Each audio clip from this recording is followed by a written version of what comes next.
என் பேர் வந்து நாகலட்சுமி. நாங்கள் வந்து இங்கே செல்வபுரத்தில் இருக்கிறோம். நாங்கள் செல்வபுரத்தில் இருக்கிறோம். எங்கள் சித்தி இங்கே சாமி சொல்லிட்டு வந்தாங்க. நான் ரொம்ப முடியாமல் இருந்தேன். எப்படி இந்த மாதத்துக்குள்ளே நம்ம இறந்துருவோங்கிற கண்டிஷனில் தான் நான் இருந்தேன். ஏன்னா என்னால் நடக்க முடியல, என்னால் ஒன்றுமே பண்ண முடியல. நான் வண்டியில் போகும்போது ஒரு குடியிலேருந்து ஜம்ப் பண்ணி விடும்போது கண்ணு நரம்பு, கால் நரம்புலேருந்து முழு கண்ணமன் நரம்புலேருந்து இங்கே வந்து இழுத்து பிடிச்சி அப்படியே போய் படுத்துவது எனக்கு ஒரு கண்ணே தெரியல. அடுத்த நாள் பார்க்கும்போது கண்ணு ரொம்ப ஒரு கொந்தப்பழம் இருக்குல்ல, கோவப்பழம் கோவப்பழம் கிடையாது, மாதுளம்பழத்தோடு சிவப்பாக இருக்குல்ல, அந்த மாதிரி என் கண் இருக்குது. அப்போ நான் இங்கே வந்தேன். அதுக்கு முன்னாடி வந்து இயற்கை டாக்டர் போய் சுகர் பொடி, எலும்பு மருந்து, நரம்பு மருந்து, அது ஒரு வகையான பொடி ஒரு பாக்ஸில், அப்புறம் ஒரு பாக்ஸில் வந்து இங்கிலீஷ் மெடிசன், இதெல்லாம் வச்சுட்டு இங்கே கொண்டு வந்தேன். என்னம்மா இப்படி இருக்குது, சரி நீங்கள் வாங்கன்னு சொல்லி சார் வந்து இங்கே இருக்கிற சார் வந்து இதெல்லாம் பார்த்துட்டு இதெல்லாம் வீசுங்கன்னாங்க. அப்போ தான் போய் நான் 1000 ரூபா கொடுத்து வாங்கிட்டு வந்தேன்.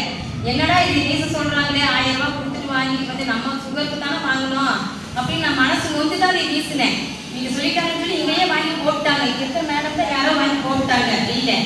அப்புறம் நான் என்ன எது சாப்பிட்றதுன்னு சொல்கிறீங்கன்னா, அந்த டாக்டர் வந்து இயற்கை டாக்டர் கொடுத்தது வந்து எலும்பு முடக்குவாத மாத்திரைன்னு சொல்லி அதை சர்ச் பண்ணி சொன்னாங்க. என்னங்க சார் எலும்பு முடக்குவாதமா? எனக்கு எலும்பு முடக்குவாதமே இல்லையேன்னா அதையும் தூக்கி போட சொல்லிட்டாங்க. என்ன இதையும் போட சொல்லிட்டாங்கன்னு விட்டுட்டேன். அதுக்கப்புறம் சத்து மாத்திரை, நான் கண்ணுக்கு வந்து சத்தான மாத்திரை, நரம்பு வீக்க மாத்திரை, அதெல்லாம் தான் இதெல்லாம் தான் என் கண்ணுக்கு வீச சொன்ன மாத்திரை வருது. இப்போ நான் வந்து மொத்தம் ஒரு நேரத்துக்கு 10 மாத்திரை சாப்பிட்டு, இங்கே 10 மாத்திரை சாப்பிட்டு தான் இங்கே வந்தேன். இங்கே வந்ததுக்கப்புறம் 2 மாத்திரை தான் என் கண்ணு சுகர் நல்லா இருக்கு.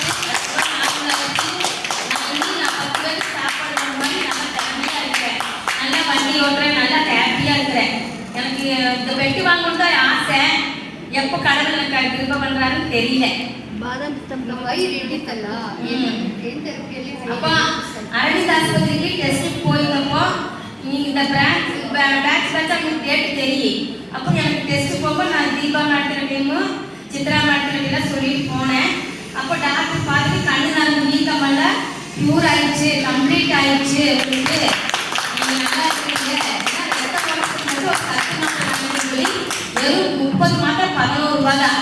அந்த மாத்திரை இப்போ நான் சாப்பிட்டு இருக்கிறேன். 3 பால் டெய்லி கொடுக்குறாங்க சிஸ்டர்ஸு, நல்லா கவனிக்கிறாங்க. உண்மையாலுமே சத்தியமாக சொல்ல போனால் எனக்கு ஒரு வாழ்க்கை மறக்கிறதுக்கு நான் சொல்லுவேன். இதுக்கு வாய்ப்பு எனக்கு கொடுத்ததுக்கு ரொம்ப நன்றி. இங்கே இருக்கிறவங்கெல்லாம் ரொம்ப நல்லா இருக்கணும். கடவுள் மாதிரி நான் ஒவ்வொருத்தையும் இதை பார்க்குறேன். நீங்கள் ஒரே நிமிஷம், நீங்கள் செராகருக்கு உங்களை இங்கே அறிமுகப்படுத்தினாங்க இல்லையா? எங்க சித்தி இல்லை, எங்களுக்கு நன்றி சொல்ல வேண்டாம். உங்களுக்கு ஒருத்தங்க அறிமுகப்படுத்தினாங்க, உங்களுக்கு அறிமுகப்படுத்தினங்காட்டி தான் செராகருக்கு நீங்கள் வந்தீங்க. நீங்கள் செராகருக்கு என்ன பண்ணணும்னு நினைக்கிறீங்க?